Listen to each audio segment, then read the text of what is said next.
Assalamualaikum warahmatullahi wabarakatuh. Bismillah, alhamdulillah, syukurillah.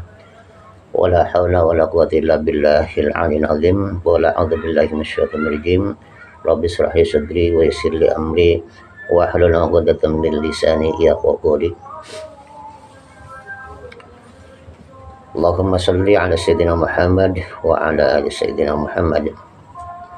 Saudaraku yang moga diberkahi Allah.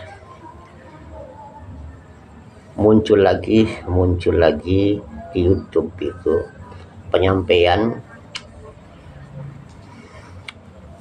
framing narasi yang disampaikan oleh Prof. Am PBNU Kiai Haji Miftahul Akhyar yang menyatakan bahwa Ubaidillah ini menjadi bulan-bulanan dan fitnah. Tentunya ini beliau mengarah pada sangkaan ya kalangan para pejuang Prakholis Songo atau Kiai Haji Ahmaduddin CS. Kemudian ada juga perkataan atau framing yang mengatakan bahwa kalau bukan atas Ubaidillah ini kita tidak akan tahu ya ilmu Islam yang benar, tidak akan mengerti, tidak akan berkembang, tidak akan menjadi alim alama dan lain-lain sebagainya, seolah-olah Syekh Ubaidillah wujud daripada Habib ini sumber daripada ilmu-ilmu orang-orang yang berilmu di Nusantara. Saudara sekalian yang dimuliakan Allah, saya ingin menanggapi begini ya. Yang fitnah itu siapa? Karena jelas di sini yang menjadi tanda tanya itu adanya nama Ubaidillah itu dipertanyakan oleh para ahli ya, oleh orang-orang yang berilmu, orang-orang yang juga penasaran itu bahwa mereka itu apa benar adanya ya.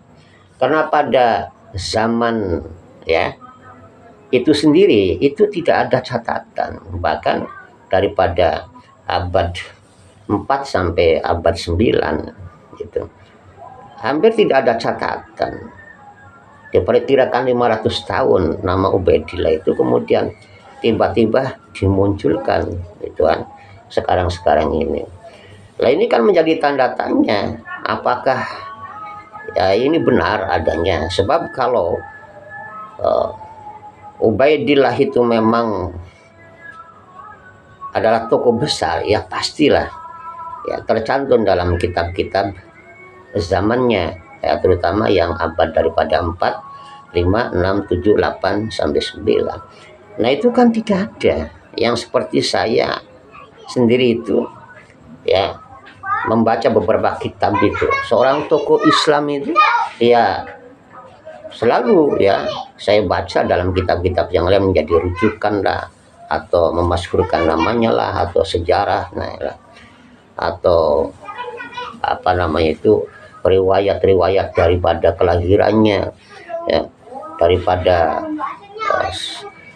cetakan-cetakan karyanya, daripada pesan-pesan mulianya dan lain sebagainya tidak ada gitu kan. Jadi penasaran itu bukan karena fitnahnya, tetapi untuk mencari kebenarannya. Sebab apa? Sebab yang pada mengaku cucu daripada Ubaidillah yang sekarang, yang katanya itu bernasab sambung pada Kanjeng Rasulullah SAW yang suci, ya, tetapi kenyataan perilaku mereka itu jauh sekali daripada apa yang dipesan, ditauladankan oleh Kanjeng Nabi Shallallahu Alaihi Wasallam. Terus kalau memang bahwa Ubaidillah adalah tokoh orang yang sangat berilmu gitu kan, kemudian mampu mencetak, menuliskan akidah dan memberi, mengajarkan, menularkan kepada ulama dan umat Islam Indonesia, ya tentunya ini Kiai Akhyar ini juga harus ya memahami bahwa anak cucu yang mengaku ya bahwa Ubaidillah jatuhnya, mengapa mereka itu kok suka ceramahnya itu mengandung doktrin memuja karomah, memuja nasab, kemudian membuat kasta paling mulia dan meyakini adanya ya masuk surga meskipun itu dalam hal berperilaku maksiat dan sebagainya. Kemudian juga dalam rukun Islam berhaji, ya mereka lebih condong ke negaranya sendiri yaitu Yaman atau Tarim gitu kan. Artinya apa? Ini kan tidak pas dengan akidah yang selama ini kita jalankan.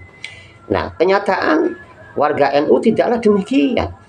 Ya, apakah warga NU kemudian menafikan rukun haji ke Mekah Madinah berbelok ke Yaman? Tidak. Ahli doktrin tidak mengabulkan nasab, tidak. Kalau saja ini para nadliyin atau umat Islam Indonesia ini condongnya kepada ajaran Ubaidillah, tentunya ya tidak ada ya orang yang berhaji ke Baitullah, orang yang tentunya ini akan banjir, akan ramai dengan pengagulan nasab, cerita-cerita karomah, ya doktrin-doktrin yang macam-macam gitu kan. Kemudian kebebasan mencaci maki, menghina ulama.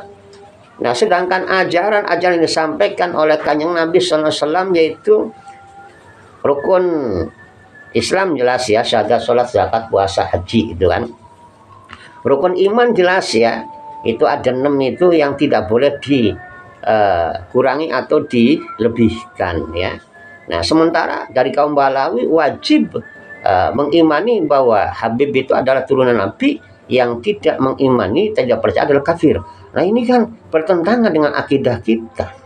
Kemudian cobalah doktrin-doktrin itu, ya Masya Allah, adanya datuk mereka yang mi'raj 70 kali sedangkan Kanjeng Nabi saja 1 kali ya. Dan hasil apa mi'raj itu yang sampai 70 kali itu? Kalau Kanjeng Nabi 1 kali itu kan jelas hasilnya untuk kita difirmankan ya, diperintahkan jalankan sholat 5 waktu, kemudian ada itibar contoh-contoh ya orang-orang yang terbalaskan kemaksiatannya di neraka jahanam dengan malaikat Jibril itu ya, dan lain sebagainya. Itu hasilnya itu jelas untuk pelajaran.